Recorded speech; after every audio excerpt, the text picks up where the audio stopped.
Hello നമസ്കാരം, എല്ലാവർക്കും ഇന്നത്തെ സ്വർണ്ണവില അറിയിക്കുന്ന ഗോൾഡ് റേറ്റ് ടുഡേ ചാനലിലേക്ക് സ്വാഗതം.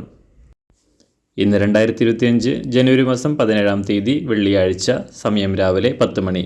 സംസ്ഥാനത്ത് സ്വർണ്ണവില വീണ്ടും ഉയർന്നു. ഇന്ന് 1 ഗ്രാം സ്വർണം 60 രൂപയും 1 പവന് 480 രൂപയുമാണ് വർധന രേഖപ്പെടുത്തിയത്. ഇന്നത്തെ സ്വർണ്ണവില നോക്കാം. അതിനു മുൻപായി ഈ ചാനൽ ഇതുവരെ സബ്സ്ക്രൈബ് ചെയ്തിട്ടില്ലാത്തവർ സബ്സ്ക്രൈബ് ചെയ്ത് തൊട്ടടുത്തുള്ള ബെൽ ബട്ടൺ അമർത്തി ഓൾ സെലക്ട് ചെയ്യുക. ഇന്നത്തെ 916 സ്വർണ്ണവില 1 ഗ്രാം 7450 രൂപ, 1 പവൻ 59,600 രൂപ. 24 ക്യാരറ്റ് സ്വർണ്ണവില 1 ഗ്രാം 8127 രൂപ, 1 പവൻ 65,018 രൂപ. 18 ക്യാരറ്റ് സ്വർണ്ണവില 1 ഗ്രാം 6095 രൂപ, 1 പവൻ 48,763 രൂപ.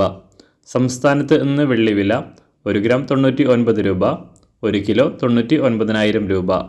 അന്താരാഷ്ട്ര മാർക്കറ്റിൽ 1 ഔൺസ് സ്വർണത്തിന് $2,716. എല്ലാ ദിവസവും അറിവിരുന്ന സ്വർണ്ണവില അറിയാനായി ഈ ചാനൽ ഇപ്പോൾ തന്നെ സബ്സ്ക്രൈബ് ചെയ്ത് തൊട്ടടുത്തുള്ള ബെൽ ബട്ടൺ അമർത്തി ഓൾ സെലക്ട് ചെയ്യുക. വീഡിയോ ഇഷ്ടമായാൽ ഒരു ലൈക്ക് ചെയ്യാനും നല്ല നിർദ്ദേശങ്ങൾ കമൻറ്റ് ചെയ്യാനും കൂടെ ശ്രദ്ധിക്കുക.